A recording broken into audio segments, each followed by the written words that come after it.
10ই মুহররমের আলোচনা নিয়ে দাঁড়িয়েছি।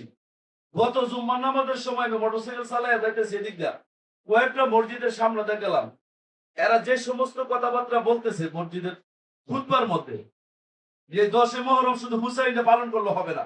10ই মুহররম ইউনূস নবী মাছের পেটের ভিতরে মুক্তি পাইছিল, মাছের পেটের ভিতরে গেছিল, 10ই মুহররম মুক্তি পাইছিল।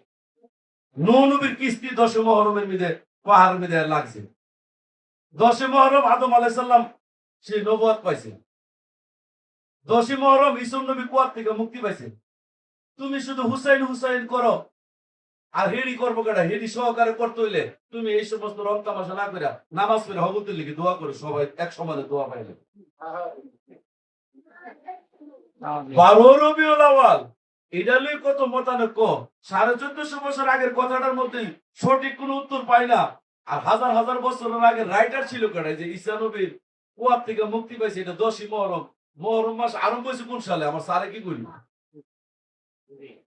আমাদেরকে বানোয়াটি কথা দিয়া দিয়া মাওলা হুসাইনের এই অনুষ্ঠানটাকে এটা বাতিল করার জন্য, এটাকে ক্যান্সেল করার জন্য বিভিন্ন ভাবে এই উমাইয়া আব্বাসিয়ার দলেরা বিভিন্ন কথাই 10ই মুহররমের মধ্যে যুক্ত করছে। আমরা যারা এইভাবে নামাজ পড়ছি, রোজা করছি, হজ করছি, জাকাত দিছি, কুরবানি দিতেছি, ধর্মকর্ম আবা কাবা টুপি জুব্বা সব লাগায় চলতেছি, হাসরের ময়দানে যদি আল্লাহ আমাকে জিজ্ঞাসা করে তুমি কোন দল, তা আমি কোন হুসাইনের দল। বেশ ভালো তো, এজিদের দলের তো জিজ্ঞাসা তুমি কোন দল, এজিদের দল করবো, আমি হুসাইনের দল। এই পর্যন্ত নবীর দল বলে না, নবীর দল করবো। আমি যে হুসাইনের দল হাসরের দিন আমি প্রমাণ করবো কেমন?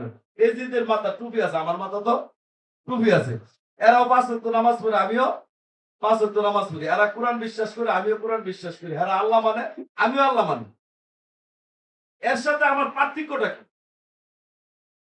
পার্থক্য হইল রসুল শুরুতে আমি আল্লাহ মানি, সে রসুল শুরুতে আল্লাহ বিশ্বাস করে না, সে নৈরাকারে আল্লাহ বিশ্বাস করে। আর আমি রসুল শুরুতের ভিতরে আল্লাহ বিশ্বাস করি। আমি বহু দরবার দেখেছি, আমার জীবনে অনেক দরবার দেখেছি। পাক পাঞ্জাতনের অনুসারী বড় বড় সাইনবোর্ড লাগা রাখছে, কিন্তু হাকিকতে মূলত গিয়ে দিই এজিদের ধর্মকর্ম চলতেছে, তাদের মধ্যে হুসাইনি ধর্মকর্ম আর পাওয়া যায় না। কিন্তু সাইনবোর্ডের মধ্যে ঠিক এজিদ হুসাইনের কথাটা লেখা আছে। সে কারবালার মাঠে হুসাইনের সৈন্য ছিল কয়জন? তারা ছিল কয়জন? মতান্তর আছে কথাটার মধ্যে, কেউ বলে 30,000, কেউ বলে 22,000। ব্যবধান কত? 8।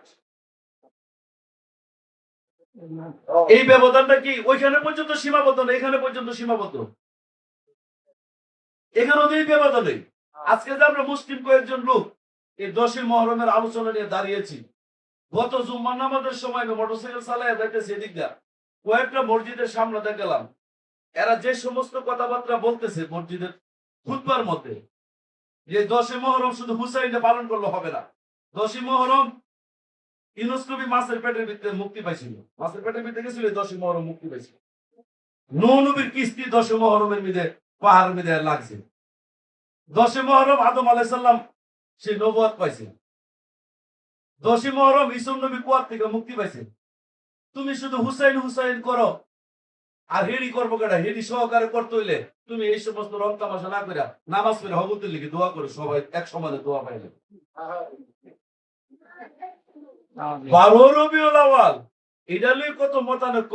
1450 বছর আগের কথাটার মধ্যে সঠিক কোনো উত্তর পাই না।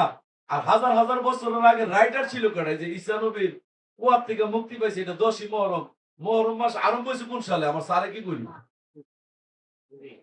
আমাদেরকে বানোয়াটি কথা দিয়া দিয়া মাওলা হুসাইনের এই অনুষ্ঠানটাকে এটা বাতিল করার জন্য, এটাকে ক্যান্সেল করার জন্য বিভিন্ন ভাবে এই উমাইয়া আব্বাসিয়ার দলেরা বিভিন্ন কথাই 10ই মুহররমের মধ্যে যুক্ত করছে। মূলত সম্পূর্ণগুলি কথা মিথ্যা। মাওলা হুসাইন যদি কারবালার মাঠে উম্মতের জন্য সঠিক সত্যের জন্য জীবন দেয়, আর হুসাইনকে বাদ দাও যে আপনি নবী নবী করতেছেন, আপনার নবীকে হুসাইনকে ফালাই দিয়ে করবে। আপনি যে দুরূদ শরীফ মিলাদ কিয়াম করতেছেন, নবী নবী জপতেছেন, ধরেন নবী আপনার ভালোবাসছে, মাওলা হুসাইন তো জিজ্ঞাসা করবে কারবালার মাঠের ঘটনাটা কি মিথ্যা কথা? কারবালার মাঠের ঘটনা যদি সত্য হয় তাই তুমি হুসাইন দিয়ে নবী পাইতে হবে, আর নবী পাইলে আল্লাহ পাবে। হুসাইন ছাড়া নবী পাওয়া সম্ভব না। এই এই যে আমরা এই অনুষ্ঠানটা করলাম, এই যে যারা 5 ওয়াক্ত নামাজ পড়ছে, আচ্ছা আমরা কি কোনোদিন কইছি মসজিদের মধ্যে 20 বস্তা সিমেন্ট দিলে তোমার দাদি ব্যস্ত থাকবে? এটা কি কোরআন আয়াত আছে? আচ্ছা মসজিদের মধ্যে যদি কেউ টাইলস দেয়, সারা জনম তুমি যত জীবন মসজিদে থাকবো অত জীবন তোমার কবর দোয়া পৌঁছতে যাবে, এটা কি কোরআন শরীফের আয়াত আছে? হ্যাঁ, একবার সুবহানাল্লাহ কইলে একটা আঙ্গুর বনের গাছ হইবা হাসরের ময়দানের মধ্যে, এটা কি কোরআন শরীফের আয়াত আছে? একবার যদি সর্বরাতে রাত্রের সময় যদি তুমি পূজা করতে হবে 1000 রাত্রে সওয়াব পাইবে, এটা কি কোরআনের আয়াত আছে? কবরের ভিতরে শোয়াই দিলে একটা হাতকাল ফেরেশতা, একটা বালা ফেরেশতা, একটা বাইরে আর একটা লিখবো, এটা কি কোরআনে কোন আয়াত আছে? শত শত মিথ্যা কথা আমাদের মধ্যে ঢুকাই দিছে, আর আমরা সঠিক সত্য যে কথাগুলি বলি এটি নাকি আমরা কাফের হয়ে গেছি, তারা হয়ে যায় মুমিন। কোরআন মাফিক কোন ধর্মের আলোচনাই হচ্ছে না মাঠের মধ্যে। প্রতিদিন মসজিদের খুতবার মধ্যে যে কথা বলা হচ্ছে এটি কোনো কোরআনে আসেই নাই। আপনাদেরকে একটা লজিক দিয়ে আছে, নবীজিকে আল্লাহ লকব দিয়েছে ওমা আরসালনাকা ইল্লা রাহমাতাল লিল আলামিন। নবীজিকে আল্লাহ লকব দিয়েছে তুমি রহমাতাল লিল আলামিন। নবীজি এত সম্মানী, সৃষ্টি জগতের ভিতরে যত মানব স্রোতে যত কিছু আছে, নবী মুহাম্মদ সাল্লাল্লাহু আলাইহি সাল্লামের চরিত্রের উপরে আর কোন চরিত্রবান ব্যক্তি হইতে পারে না। তিনি সমস্ত সৃষ্টি জগতের রহমত। তিনি যদি সমস্ত সৃষ্টি জগতের রহমত হন, 6 বছরের আম্মাজান আয়েশা সিদ্দিকাকে তিনি নবীজি বিয়ে করেছেন, এটা কোরআন শরীফে কোন আয়াত?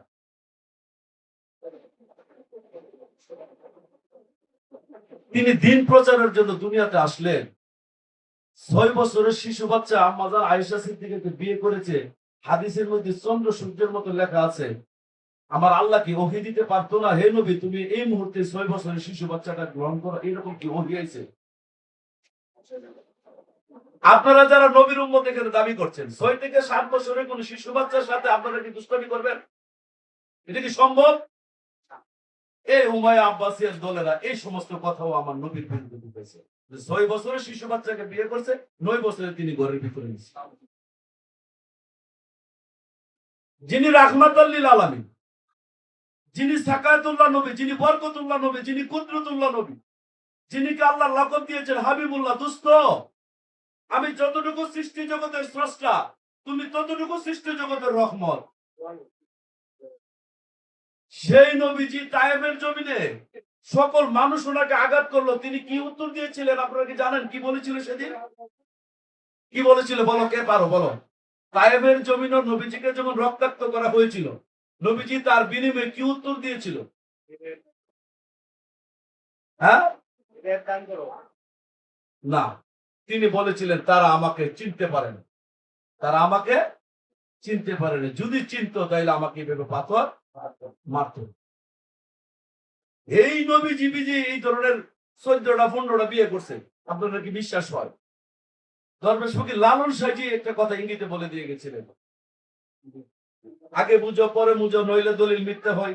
এই গানের অন্তরের মধ্যে আছে 4 সন্তান 4 সন্ততি গণনা, এই তো হয় সৃষ্টির নবনা, 3 বিবি হয় সাইয়েদানা, 11টি বাদ করে রয়, রসুল যিনি নয় গো তিনি আব্দুল্লাহ তো কেন 3 জনের কথা বলে গেছেন লালন সাহেজি, সাইয়েদানা 3 জন। আমার এক বোর যন্ত্রণা, আমার কি উপায় চলতেছে ঘরের ভিতরে, মার্কেট করে দো, শালির বিয়া, এদিকে অনুষ্ঠান, এদিকে অবস্থা, অসুস্থ, লেখাপড়ার বেতন দো, স্কুলের বেতন দো, কত কিছু, এক বোর যন্ত্রণা আমার কি উপায় যেতেছে। আর নবীজি যদি 14 বোর সব লয়ে ঘোরাঘুরি করতো, তাহলে সাহাবার লোক নবীজি সময় তো টাইম পেয়েছে। সাহাবাকে জিজ্ঞাসা করা হয়েছিল, আবু জাহেল জিজ্ঞাসা করেছিলেন, এই আবু বকর সিদ্দিক, এই আলী, তোমরা যে এই নবীর পিছনে ঘুরো, বলো তো তোমরা নবীর জন্য কি পুরস্কার রাখছো, কেমন ভালোবাসো? তারা কি বলেছিল সেদিন? আল্লাহ রাসূলের জন্য যে কোনো মুহূর্তে আমার জীবনটা দিয়ে দিতে পারে। যে সাহাবা বলে তার গুরুর জন্য, তার নবীর জন্য জীবন দিতে পারে, সেই নবীর সাথে তাদের মাখামাখিটা কেমন ছিল? 14 জন বিবির পিছে যদি নবীজি দৌড়তো, আর 14 জন বিবির শ্বশুর বাড়ি যদি বেড়াইতো, 14 জন বিবির যদি মার্কেট করতে যাইতো, 14 জন বিবির যদি দাওয়াত খাইতো, সাহাবার লোকে সময় দিতে পারতো না, আর সময় না দেওয়ার কারণে সাহাবারা জীবনও এই কথা বলতো না যে আমরা জীবন দিয়ে দিব। জীবন দেওয়াতে প্রমাণ করে নবীজি বিবির পাগল ছিলেন না, নবীজি সেদিন সাহাবাদের পাগল ছিলেন, গুরু হয়ে সেদিন ভক্তের সেবা করেছিলেন। নবীজি গুরু হয়ে ভক্তের সেবা করেছিলেন। দলিল কি? আম্মাজান হাদিজাতুল কুবরার পুরানো সম্পত্তি নবীজির চরণে দিয়ে দিল। আম্মাজান হাদিজাতুল কুবরার একটা সম্পত্তির বিবরণ হইল 300 উট ছিল একটা জায়গার মধ্যে, সব সম্পত্তি পাল। 300 উট যেই গৃহস্থর করে পালে বা যেই ব্যক্তি পালে, এই 300 উটের সম্পত্তি তার কতটুকু থাকতে পারে? 25 বছর বয়সে নবীজিকে সম্পত্তি সবটা আম্মাজান হাদিজাতুল কুবরা দান করে দিয়েছে। নবীজি যাওয়ার সময় একদম চাউলও নবীজির ছিল না। সম্পত্তিটা কি করলো? নবীজি কি সম্পত্তি মার খেয়েছিল? ব্যবসা করছিল? ব্যবসা করে মার খেয়েছে? আমরা ইতিহাস পড়লে পাই, সাধুগুরু যারা আছে তাদের কাছে পাওয়া যায়, গভীরে গেলে জানা যায় সেদিন আল্লাহ রসুল সবটা সম্পত্তি ভক্তের তলে তিনি সেবার মাধ্যমে দান করে দিয়ে গেছিলেন। আল্লাহ রসুলের দরবারে একটা ভক্ত, ইহুদি হোক কাফের হোক যেই হোক, তিনি দরবারে গেলে কেউ না হইয়া বিদায় হইতে পারেন। তিনি ছিলেন রাহমাতাল লিল আলামিন।